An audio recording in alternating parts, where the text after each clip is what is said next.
Bom, pessoal, o assunto de hoje então vai ser a segunda lei de Kirchhoff. Na semana passada a gente viu a primeira lei de Kirchhoff, só relembrando aqui que é a lei que trata das correntes, né? A primeira lei de Kirchhoff, a lei dos nós, como a gente viu, e agora a segunda lei complementando esse ferramental teórico que o Kirchhoff propôs para analisar circuitos. Lembrando que a primeira lei tratava das correntes de um circuito, agora a segunda lei que trata das tensões em um circuito. Ela é também chamada de lei das malhas. A gente viu que a primeira lei é chamada lei dos nós, tá? Agora é a lei das malhas. O que diz a lei das malhas? Ela diz o seguinte: a soma das tensões em uma malha de circuito é sempre igual a zero.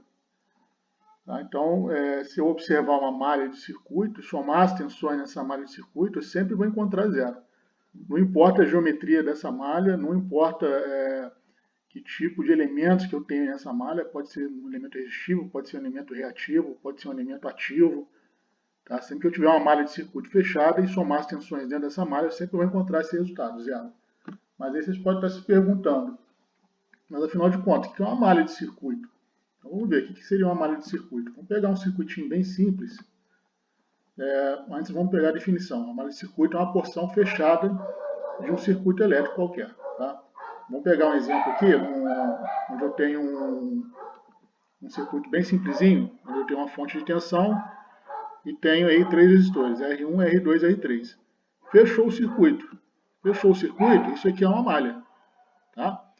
Se eu, porventura, adicionar mais elementos nesse circuito, fechando outra porção desse circuito, eu tenho outra malha. Então, nesse circuito aqui eu já tenho duas malhas. Tá? Eu posso acrescentar mais elementos, tá? Acrescentei mais dois resistores, mais uma fonte de tensão, fechou outra porção do circuito, isso aqui também é mais uma malha. Agora tem um circuito com três malhas. Ah, botei mais três resistores nesse circuito, fechou mais uma porção do circuito. Isso aqui é um circuito com quatro malhas.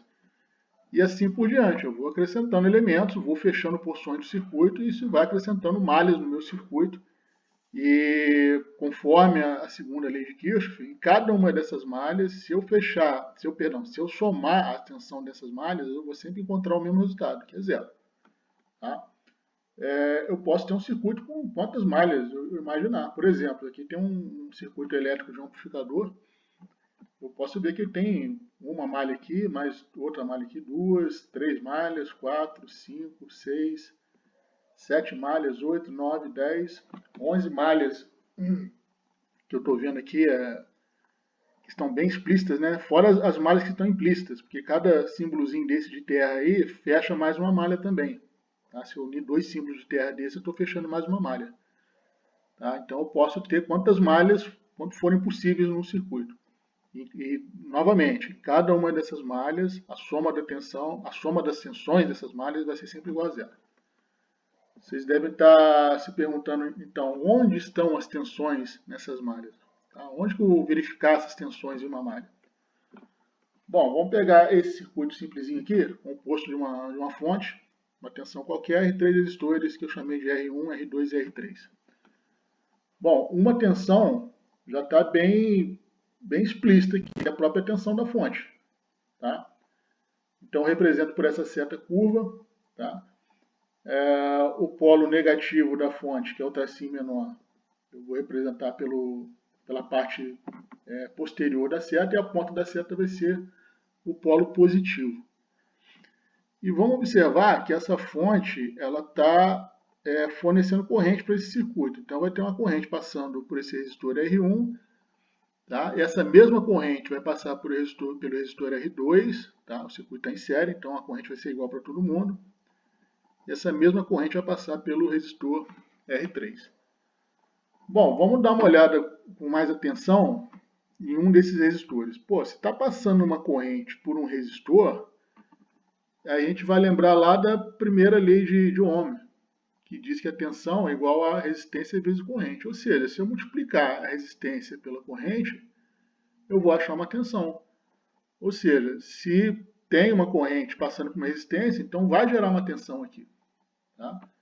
E essa tensão ela vai estar disposta da seguinte forma. Aqui vai ser o polo positivo, tá, na ponta da seta, e aqui o polo negativo, porque a corrente flui sempre do potencial maior, do polo positivo, para o potencial menor. Por isso que a seta da tensão ela é ao contrário da seta da corrente.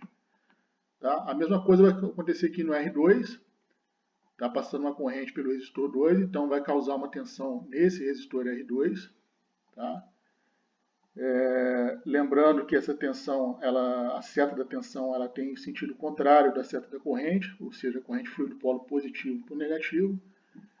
E a mesma coisa acontecendo aqui no R3. Tá?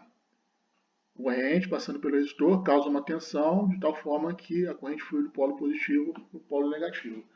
Ou seja, eu tenho essas 4 tensões na malha. Eu tenho a tensão VF, a tensão V1, V2 e V3. E se eu somar essas 4 tensões, eu vou achar o valor igual a zero. Aí, mas como é que pode eu somar 4 tensões e achar zero? É porque a gente vai ter que observar que algumas tensões têm sinal positivo e outras tensões têm sinal negativo. Como é que eu vou ver isso? Vamos fazer um exemplo aqui, vocês vão entender melhor como é que pode que algumas tensões vão aparecer com sinal negativo, outras com sinal positivo, de forma que se somar todo mundo vai dar zero. Vamos pegar aquele mesmo circuito e vamos botar alguns valores. Então eu tenho aqui um circuito com a fonte de 12 volts e eu tenho 3 resistores, um de 10, um de 7 e um de 5 ohms. Tá? E eu quero calcular qual seria a corrente que está fluindo por esse circuito aplicando a segunda lei de Kirchhoff.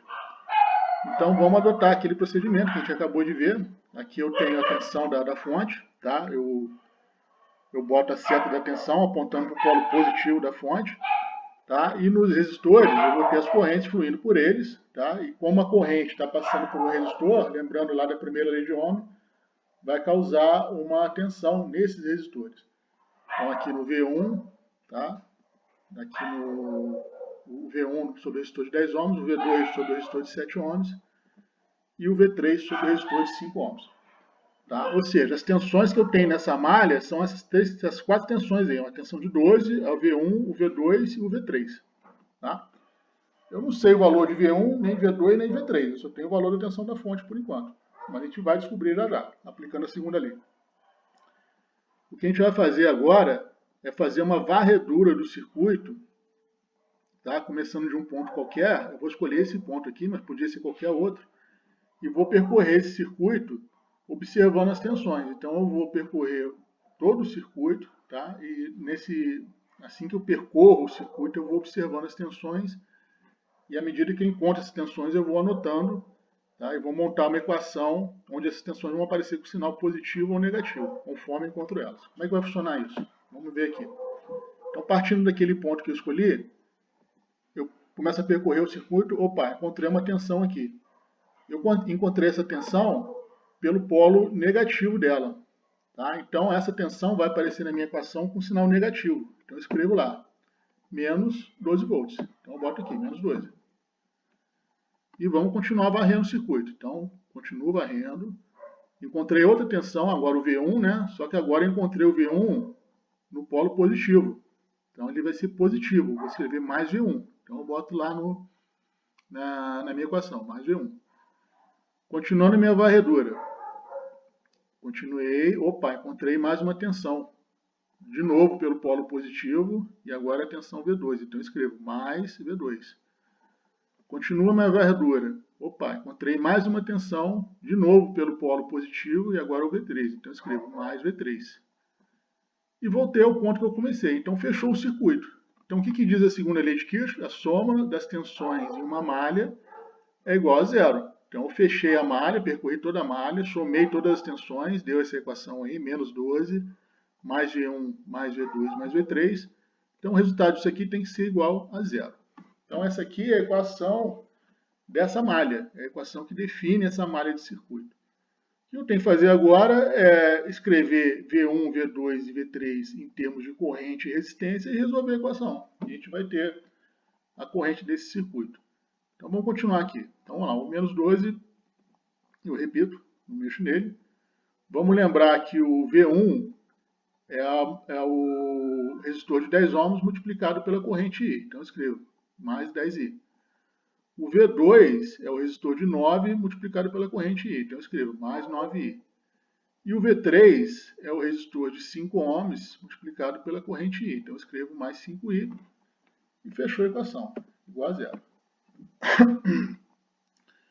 Então a equação que eu tenho que resolver é essa aqui, menos 12, mais 10i, mais 9i, mais 5i igual a zero.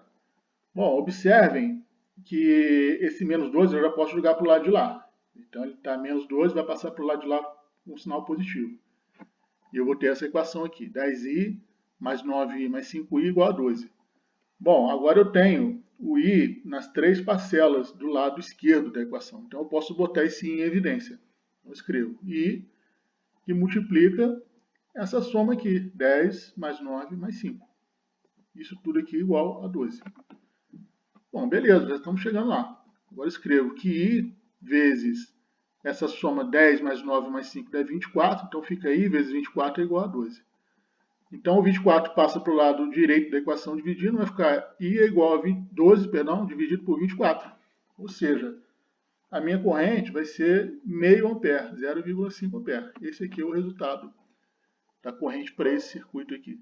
Ou seja, eu escrevi a equação dessa malha, utilizando a segunda lei de Kirchhoff, tá? Fiz a varredura, observando o sinal de cada tensão. Apliquei a segunda lei de Kirchhoff, ou seja, eu defini que a soma das tensões nessa malha é igual a zero. Tá? Apliquei a primeira lei de Ohm para determinar as tensões em termos de corrente e resistência. E resolvendo tudo isso aqui, eu concluí que a corrente nesse circuito aqui é meio ampere. Beleza, pessoal? Então é isso aí. Vou postar alguns exercícios para vocês. E mais à frente a gente discute circuitos com mais de uma malha para ver como é que vai ser o procedimento. Ok?